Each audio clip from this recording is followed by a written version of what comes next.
I'm Joe Park, CEO of Horizon Stewardship, and I am thrilled to have with me today Dave Gunner and Ken Tan, both of which are partners at Cape and Krause Accounting. Cape and Krause is one of the largest, if not the largest, nonprofit and church accounting firm in the United States, and we're delighted to partner with them on this series. This is the sixth of a seven-part series that we're doing from their book, A Field Guide for Financial Giving. We've got a slide here for you. If you want to download that, you can find it in Giving 365, or you can go directly to the Cape and Krause website and download it, or you can just use the QR code right now. So in your ebook, The Church Financial Field Guide, you make note of changes that churches need to use in planning in our post-pandemic landscape. Dave, share with our listeners what you are seeing in thriving churches today. If I think about thriving churches, many of you will know pieces of this, but some of the churches that are thriving today were ahead of the pandemic in terms that they had an online presence, they had listeners, attendees, if you will, who were able to come online and have that full experience. They were ahead in, say, text to give or ACH transactions. So now for many of us, we're catching up. And the hybrid model that we'll talk about today has a lot to do with there's people online, but there's people coming back to the campus, to the church building. And so we want to do a full ministry, and not only for the people who come, but for the people elsewhere. So we're attempting to build community and think about ways to, I might call it, reduce friction. Let's make it easy for our people to serve people. Let's make it easy for people to participate with us and take away some of the traditions and the difficulty that make serving hard. Thanks, Dave. One of the big challenges that I see in churches around online and on-demand worship is they sometimes refer to in-person worship as worship and describe on-demand or online as something less than real worship. And what I have found in speaking with literally hundreds of lay people who enjoy the online experience, for them, that is church. So Ken, tell us a little bit more about this hybrid model, what it entails, and how to know if you have the right people on the bus and have them in the right seats. Sure thing, Joe. And I think just to put things as simply as possible, when we think about the hybrid ministry model, the biggest part here is specifically on making sure that those that are attending are able to have that type of interaction in an online and in an in-person type atmosphere. And it's one of those things that I think over the last couple of years, this has become a lot more important. Knowing though that as well, that many churches, and you can start probably seeing for those that are attending, a lot of them are starting to come back in person, but then there are still folks who are still very much comfortable in that online setting. What that means then is that for us, we need to make sure that the level of interaction and touch points needs to be just as seamless in person as it is online. And so we want to make sure that when we start talking through this, we want to try and figure out how do we make sure we're making an impact in that online side? How do we make sure that the folks, especially whether it's fellow leadership, we see many times now for many large churches or for those that are having both, they actually have an online campus pastor now, right? That person has to be someone that knows and understands not just the use of technology, but how to make sure this area, this atmosphere is interactive as possible. We also need to figure out, especially one of the things we start talking about this, how do we track this? How do we measure online interaction? Is it specifically just through the Q&A that is being sent there or the comments? Or are there other things? Are we able to have a virtual online small group with those that are still wanting to stay in that online atmosphere, similar to how we have it in person? One of the things we have to do is we really have to define and have consistency as to whether we're going to track it, but even more so, how do we make sure that when it comes to the impact that we're properly measuring it to as well? And so again, when you're talking about how it comes to involving the right people, we need to have people who are on board with that type of vision but then even more so have the personality and the characteristics that would allow them to thrive in helping support both the online and in the in-person type atmosphere as well. So once people feel like they've got the right folks on the right bus, what are some of the pieces of advice that you would give financial leaders and ministry leaders as they begin to implement this new hybrid model? Sure. I think the first thing is to have a conversation. We need to make sure that as leaders, we need to regroup, come together and discuss what are some of the things, not just the exciting parts of it, but even just some of the potential risks from a financial side for us as a church. Because we know that when it comes to even an online atmosphere, there are still costs that we need to support, whether it's helping create new programs as a part of this online or hybrid type environment. We also have to make sure that we're not just partnering within ourselves, but that we're also partnering within our congregation. So usually you may have a stewardship team or a generosity team that understands where the church is standing in terms of their vision for this and making sure that they are on board with this. Another thing to think about this is thinking about the infrastructure. I would say, especially during that March 2020 to May 2020 timeframe, a lot of churches who did not have an online presence suddenly have to have that conversation as to how do we even get this set up? What do we need to use, right? So I know some of these churches have already switched back to in-person, but many more are still keeping that, right? So how do we make sure, though, that it doesn't impact how we're focused on the in-person, but still making sure that things are still rolling smoothly, right? So that's where the infrastructure and the technology plays a role. That also means then that there's a cost that we have to factor. We also have to continuously improve this because, again, if there's a growth in your online presence, that means that probably when we start thinking about bandwidth and certain things like Wi-Fi speeds and whether it's the ability to give and making sure that those have that type of access, those are going to be some of these conversations that are going to be done during those initial planning and ongoing. And during that time, I say it's not just one conversation.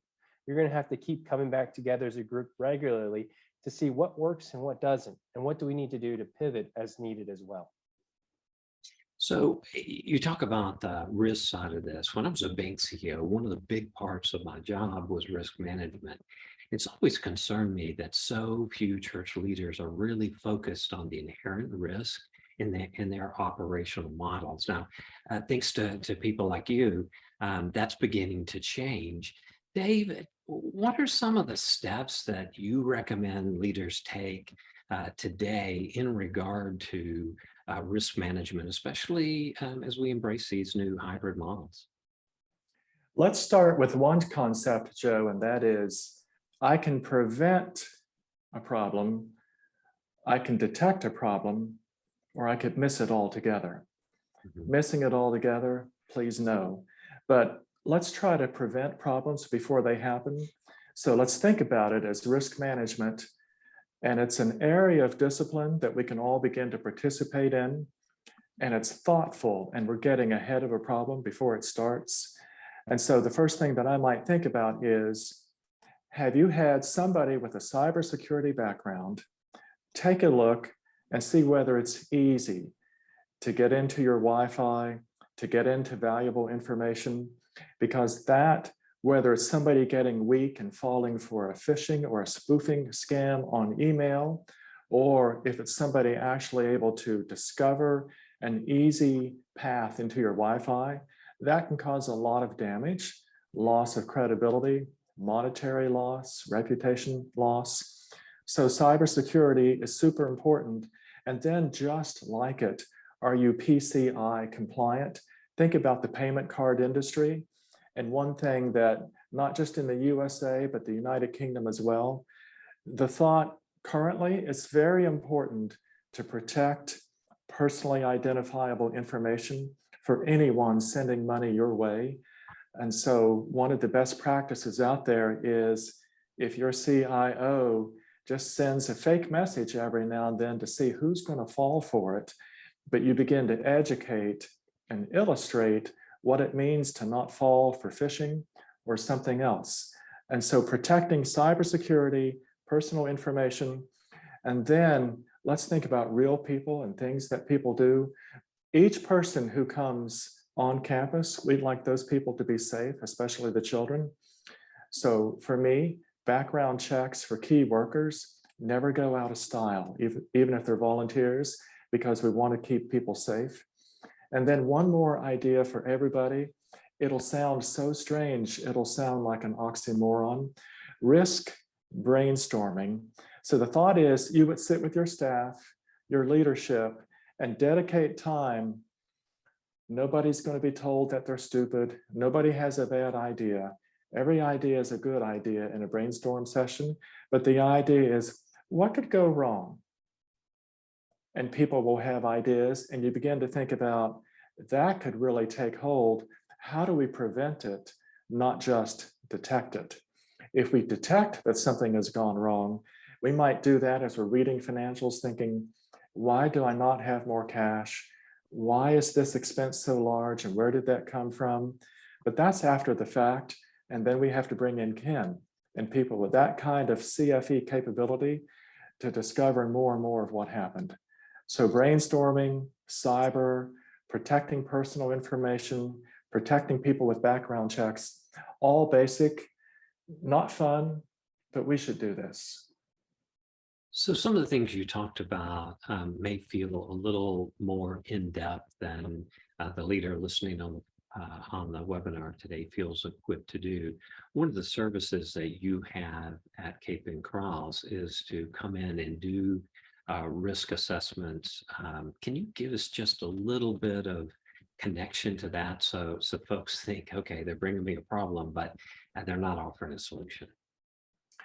So two sides to that. One is on the consulting side, where you could have Ken and team come in and do an assessment and think about everything in your administration, governance, legal, tax, accounting, finance, that assessment. Let's just get in and look at internal controls. And the team is very good at that. It's a very common thing that we do. And the other thing you might think about, at least on our side, is that we do have a division of cyber technology experts. They too will have an assessment, a checklist that they can go to, and they can go as far as trying to intrude your system and let you know what they found. So both sides are effective. The assessment as to internal control, but the assessment as to cybersecurity. So you all do this as a loss leader. I'm surprised at how inexpensive it is. I know it varies by the size of the church. So I would encourage folks to send you all emails and just ask what pricing would be for your church to get this assessment, because the assessment actually leads you to an evaluation of the processes, and it sets you up to then put some checks and balances in place. We're in this environment where it's hard to know what's going to happen next. We saw the stock market get surprised yesterday and fall 4%. So we're working in an environment where we have an uncertain future. Ken, what advice do you have for leaders as they think, gosh, why should we plan? How are we going to be able to do this with so many unknowns and surprises out there in this world? I'm sure what I'm about to say is probably going to add a little bit of anxiety to those that are on here, but I think one of the things is to embrace the fact that we're going to be out of our comfort zone now. And I think that's going to be fairly permanent. I think 2020, when we studied about that, many organizations had essentially a long-standing 2020 vision, right? They said, hey, by 2020, we're going to have this in our programs. We're going to reach out this many people. And guess what happened 2020?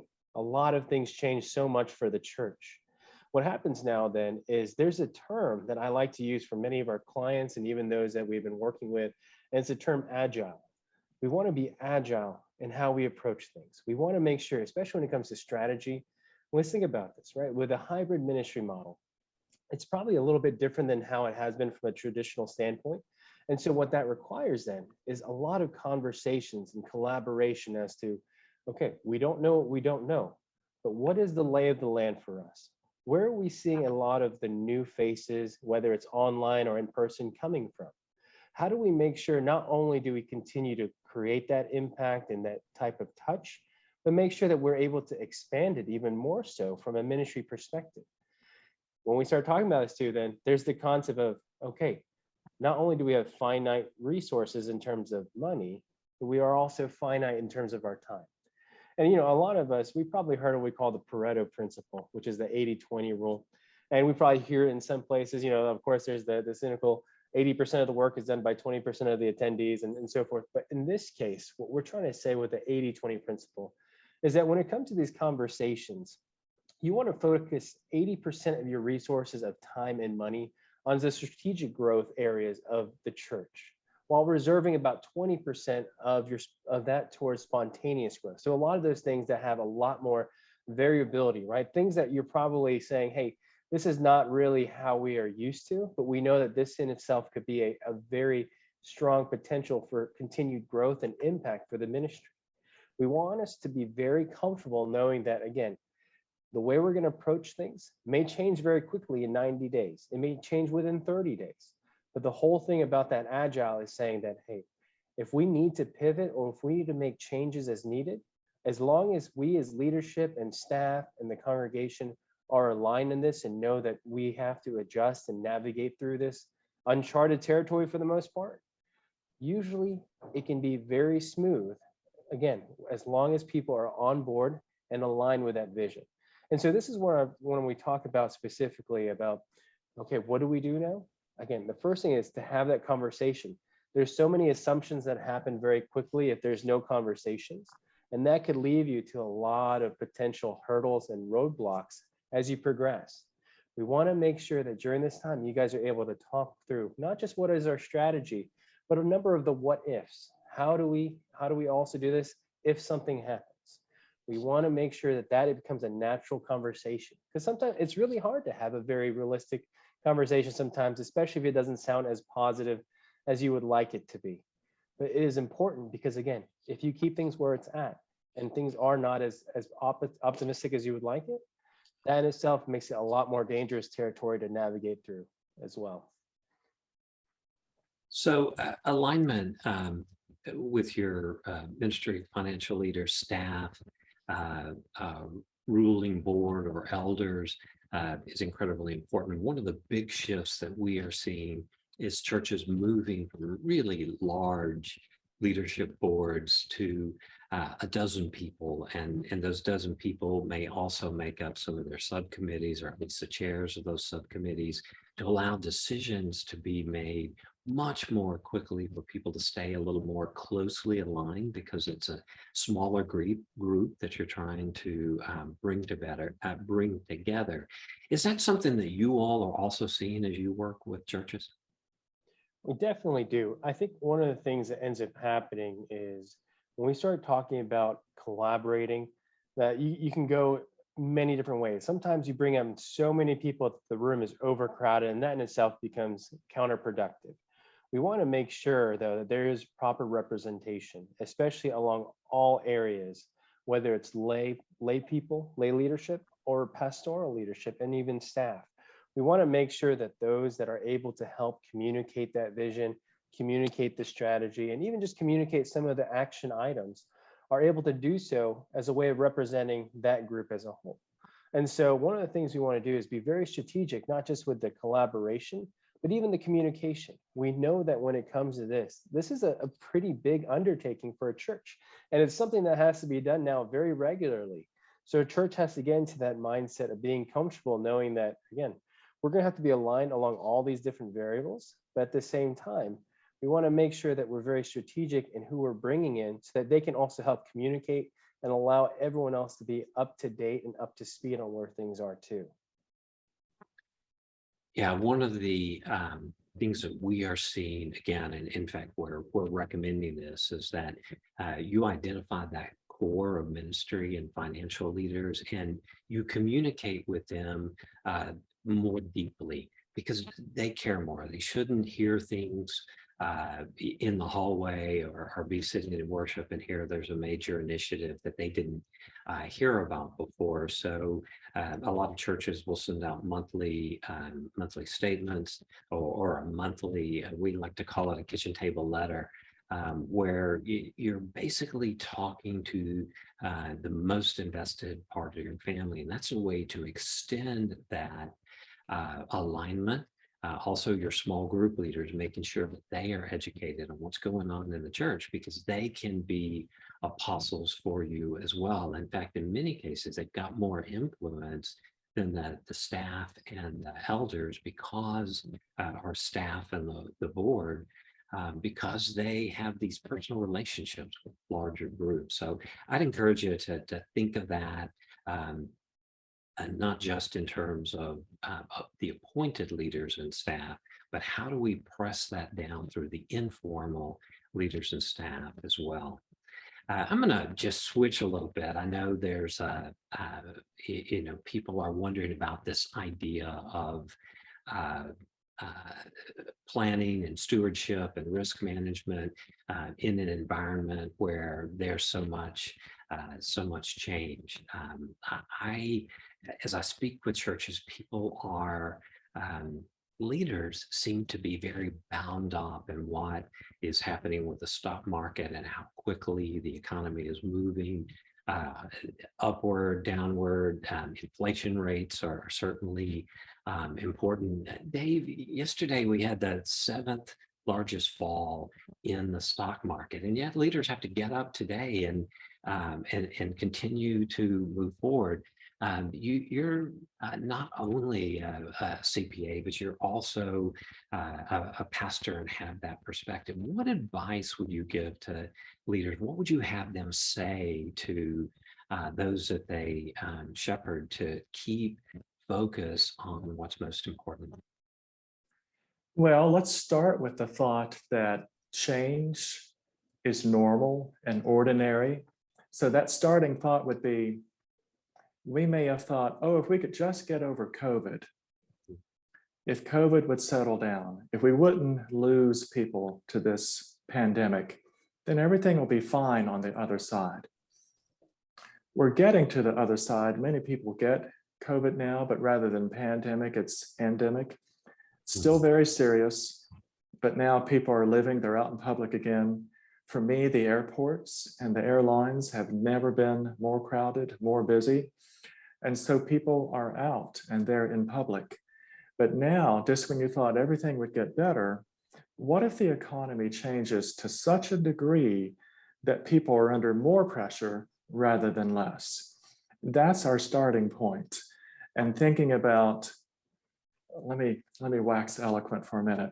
If you're the Federal Reserve and everybody's, you should have done this and you should have done that, this much at that time, and how do you catch up? Because if you make an interest rate move, Joe, you know this better than the rest of us. If you make an interest rate move, it takes, give or take, 9 months to play out through the system. So there's a risk you don't raise it high enough. There's a risk that you raise it too much, and it's bad on either side.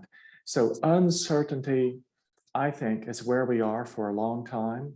So church leaders, pastors, now what we have to think about is individuals are going to be under financial stress, either more or less, whether you believe in a soft landing or the worst landing ever, but more financial stress comes. And we know in the stats and case of family by family, what that does to marriages, what that does to families, what that does to opportunities. And so in the church, we want to be ready because people need ministry. They need somebody speaking into their life. They need people to be there for them.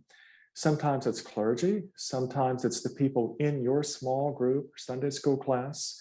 And so, Joe, first step is getting ready. Change will keep coming. But I perceive God, especially in Romans 8, as somebody who can bring order out of chaos, good out of brokenness. And so we want to be ready to bring good out of all the brokenness here and any changes that happen in the economy or the next pandemic. So people are going to need help. And some of it will be food, shelter, but some of it is emotional and it's spiritual, and they're going to need people. And now we're back to our hybrid model. Some people we can only reach online. Let's prepare to do that. I love Ken's example of having an online campus pastor. This is real, it's not going away. And some people you can minister to in person. So Joe, change, I believe, is going to keep coming, and we should be ready to minister through all the changes? I love what you're saying there, Dave. One of the it is extremely common to go into a church and listen to people, um, or listen to people who are asking the question, when will I get back to normal? I think this is the new normal. We live in such an interconnected world. What's going on in Ukraine is going to impact us here. What goes on in China and Japan and in Brazil is going to have an impact for us here because we are so interdependent. Even if something is assembled in this country, the parts are coming from all over the world. And so I don't think we're going to see a lessening of change and chaos. We had a great run of a lot of stability since World War II, but that really, I believe, is a more aberrant time. What I love about what you said is don't wait for it to go back to something it's probably not going to do. Prepare to be the church in this, that as people are stressed and as people encounter financial difficulties or worries, be prepared for that. Instead of wringing your hands and wondering when we're going to get through it. So I completely love that. We talked a little bit about the stock market and the the impact that higher interest rates are having on people's lives. And what I do want to remind everybody of is that no matter what the cycle is, there are winners and losers. Not everyone is suffering in the same way. When interest rates go up, older people who have holding liquid assets get higher returns on CDs, for instance. Right now, we've got a situation where unemployment is very low. There are 2 jobs for every potential worker out there. And so it is very complex, and to see things in a black and white world, like everything's bad or everything's good, it isn't going to be like that. That leads me to what is the sort of the elephant in the room in the church budget, I think much more than what the stock market is doing, and that is core inflation, which is remaining remarkably high, which means that churches, if you're just going to purchase the same amount of ministry this year or next year as you have this year, that you're looking at needing to increase your annual giving by 8%, 8.5% or more. What are you guys suggesting that churches do in view of this inflation, in view of it is costing more, and these, you're not going to be able to budget in quite the same way you did before when we've been in 15 years of low inflation? What's your advice? I can take it, or Ken. Go first, Dave, and I will build on, sir. I think about budgeting so that I've got opportunities in the future. And so if we just took last year's budget, let's make a little more revenue, a little more payroll, a little more campus expense, a little more ministry, same as usual.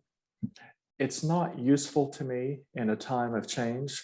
So what I think about, I've heard engineers call it turnaround space. When they need to change out technology, there has to be money, and sometimes 2 systems at the same time, so they can turn around from the old technology to the new. In our case, if all the money is spoken for, and as a church, we have a high payroll, 50 cents or more out of every dollar of giving. If we have a high campus cost getting to 20, 25%, then we're at 75 cents and we have 25 cents left over to do all the ministry and all the reach. So I think that while we make investments to have better online experience, because people like high def, best sound, most broadband available, while that's all true, having money available, a contingency, if you will, or a pot of money in the budget that's not spoken for, because either the needs are going to come more rapidly, food, shelter, clothing, helping people through trauma and grief, or perhaps the opportunities will come, and in a time of growth, oh, if we could only reach that community and we had the money available to do something, whether it's a campus or another pastor for this kind of reach.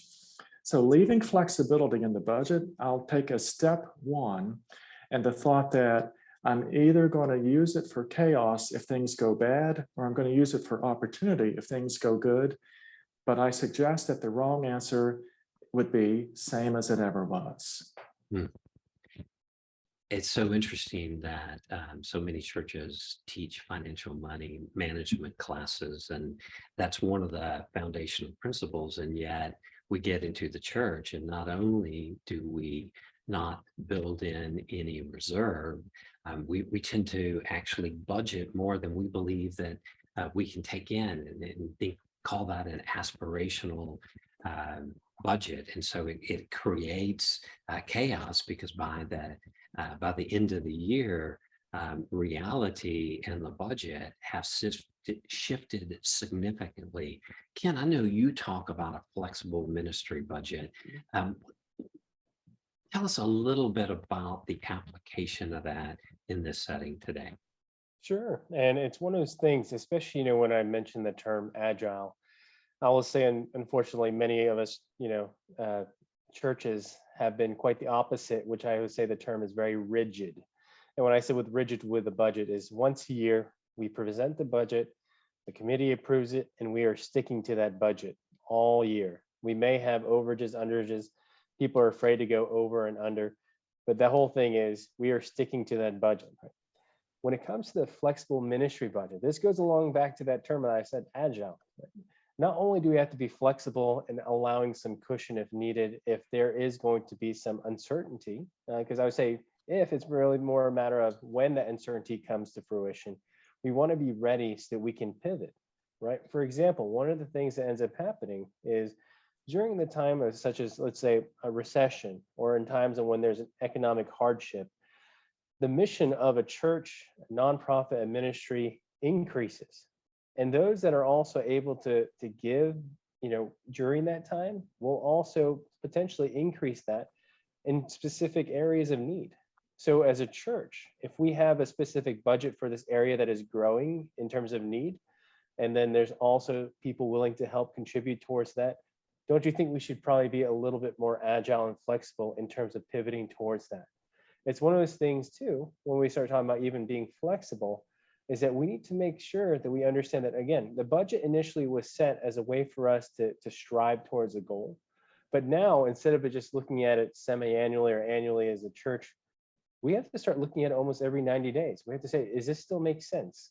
Are the current things that we have in terms of what's the current situation, has a lot of that changed compared to what we had thought about 90 days ago? If that's the case, we need to figure out what do we need to do to adapt or to adjust to that. And that doesn't just mean that it's just church leadership or pastoral staff and those that are having to make those changes, but the communication and collaboration also has to be with the lay leadership, the people on the committee, those that are also involved in helping support as well as move along with that mission. When it comes to that flexibility, we have to make sure that there's also that what ifs, right? When we talk about even, having to make decisions on expense reductions, there are many times during my projects with other clients, when they go through forecasting or even through budgets, I talk about, we have to think about certain scenarios.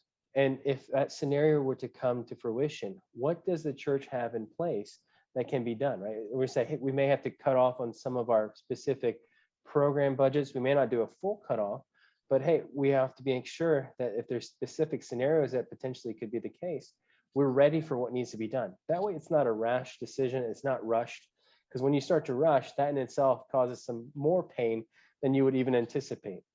This is where that flexibility still plays a role. We want to make sure that as we're going through this, we're heavily communicating. You don't have to email each other every day, but I think that stream of communication is no longer just the quarterly finance committee meeting or the semi-annual, whether it's the full church that comes together. We need to make sure there's still regular contact. So if something is coming up as a leader at the church and you're noticing it, you want to be able to speak up. When I work with churches, one of the common questions is, well, our polity makes us, the church, approve a budget for the coming year, and we're stuck with it. How can we make that adjustment? What I am telling churches is that when the church approves the budget, it also empowers a leadership group, the finance team, someone to make adjustments to that as you move forward. And that may require some notification back to the church, but they already get permission to do it. So you don't have to come around and have a church vote. You actually gave permission and you did what your polity required, and that was to approve a coming year budget. Um, can you also mention you might have to scale back things? Churches are finding new ways to be successful, but what I am seeing is they will frequently continue to do things that are not having the return they once did. What do you say, or what recommendations do you have to churches in terms of evaluating ministries, functions that they might need to say goodbye to? I think this goes back into, I would say there's a non-financial and a financial trend that you have to think through. So when I think about non-financial, the first thing is you want to have the conversations with those that are essentially on the field, those in that front lines who have seen the day ins and day outs of these programs. You want to have those honest conversations with them, because again, if a person is afraid that their program is going to be cut, of course, there's a good chance they're going to say, oh, things are going great and everything like that. We want to ask in a way that allows it to be collaborative, of saying, hey, how can we help you more? How can we do things to open up that type of communication as to, okay, maybe we just need to adjust this where, for example, if we partner with another ministry who is doing really well in that area, let's just redirect those resources that way, and then we can focus on what we do best. It's one of those things where we're afraid to close down or to repivot, because again, this is the whole agility versus the rigid type atmosphere. When we start talking about when it even comes to just the flexibility of this conversation, there's the financial thing. You want to arm yourself with knowledge. We're not saying that every program has to be self-sustaining, but we also want to say, as a result, are we noticing that with our impact on this ministry and the community, are we seeing more new members, new people coming to Christ? Are we seeing more families? What are the demographics? What type of diversity is coming in? And it's not just diversity in terms of just cultural background. I'm talking about diversity of experiences and so forth. That then means that we have to have conversations to make sure that it's holistic as much as possible.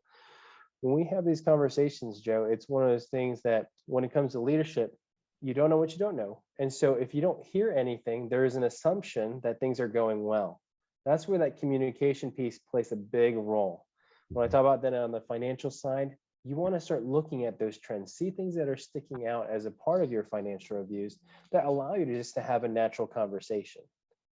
Dave and Ken, what sort of closing jewels or wisdom do you have that you want to share with our audience before the Q&A? I might jump in first.